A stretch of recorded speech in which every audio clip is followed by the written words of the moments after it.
negative 8n are like terms because they have the same letter and same exponent on that letter. So negative 3 minus negative 8 becomes positive 5n. That's what these two together are.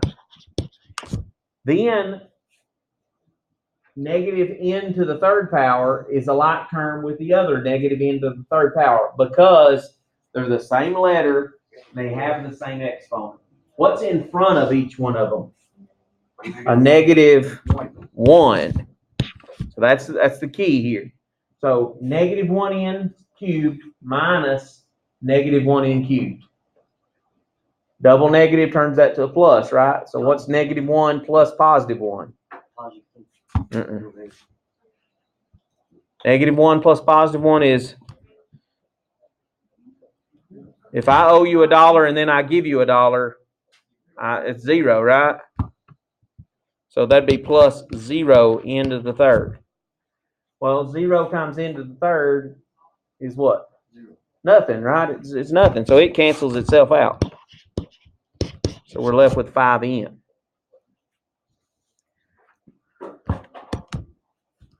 Let's look at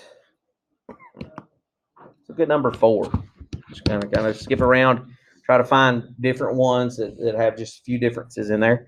We have 6n plus 4n squared. So that's the first polynomial. And we're adding this time 2n squared minus 6n.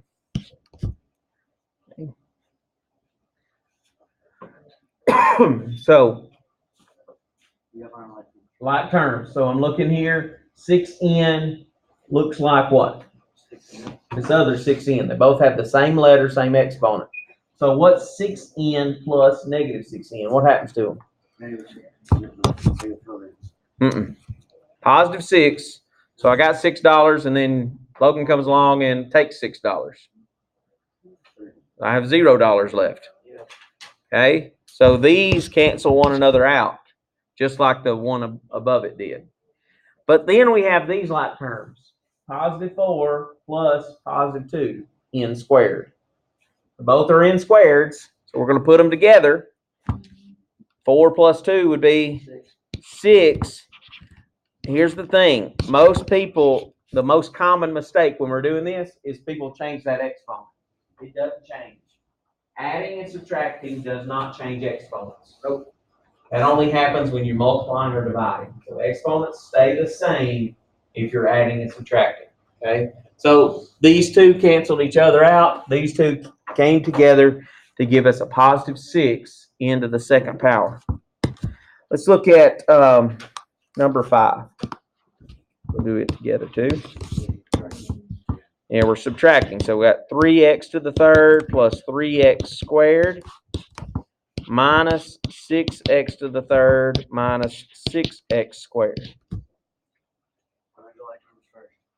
Okay, so we're going to find like terms. What's like 3x cubed? The 6x cubed. It's got the same variable, same exponent. So we're doing that math. 3 minus 6. Positive 3, negative 3. Negative 3. This one and this one together would give me negative 3. The variable and its exponent stays the same. So it's x cubed. Okay. Just the numbers in front are the only things we're doing math with today. Okay. And then here we have 3x squared minus negative 6x squared. 3 minus negative 6.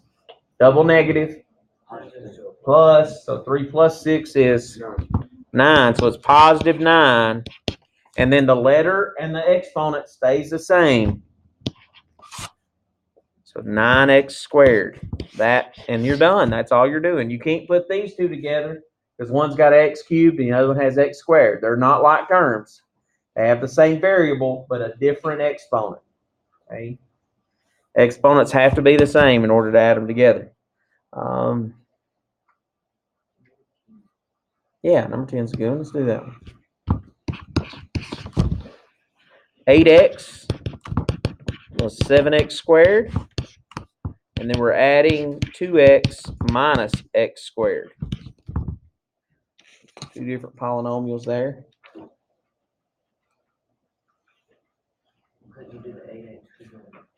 Okay, I'm going to add those two together because they're like terms. So 8x plus 2x is 10x. So we have 7x squared and a minus 1x squared.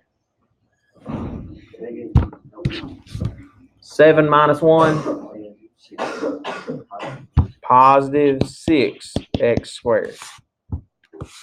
Now, here's the next thing that we got to look at.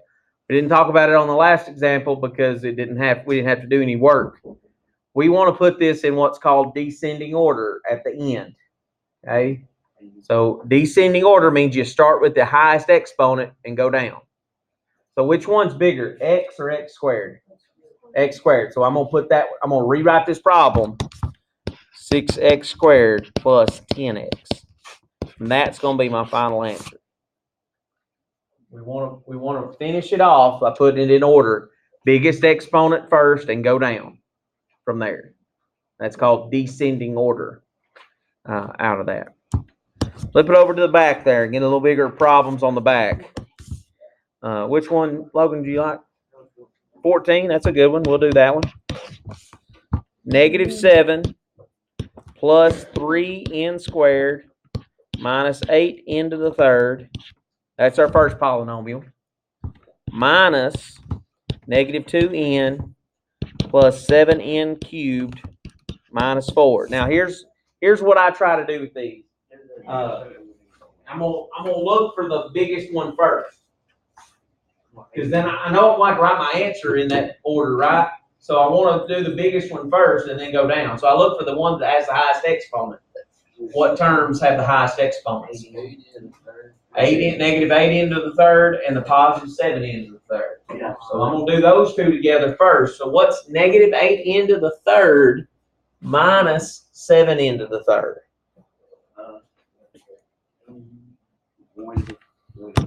So these two together first. Negative 8 minus 7. Negative 15. This is going back to, August when we were talking about adding, subtracting positive and negative numbers. You got to be able to do that. And here we are, February. We're doing harder stuff, but if you can't add and subtract positive and negative numbers, you're going to have trouble. Okay, so negative 8 minus 7.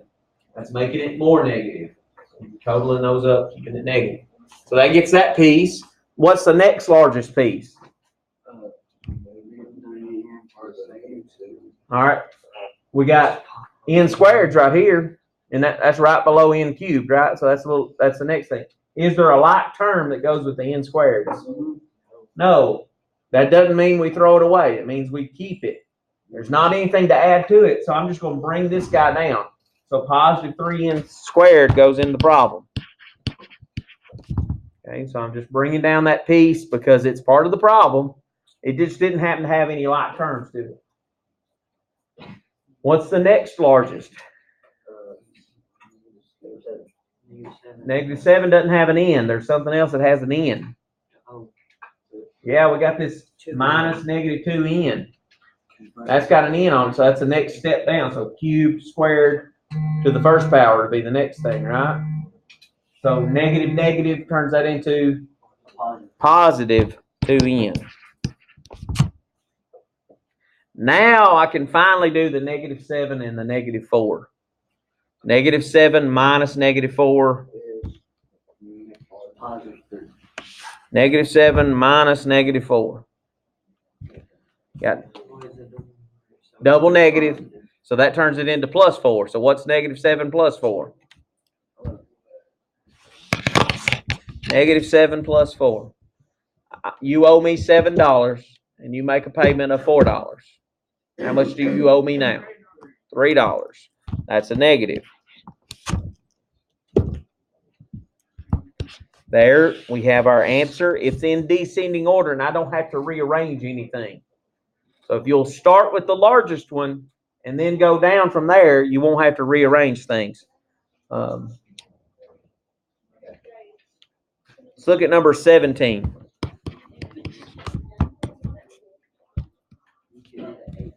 Eight k squared plus, or minus k plus 8, and then a minus sign, negative 2 plus 4k squared plus k.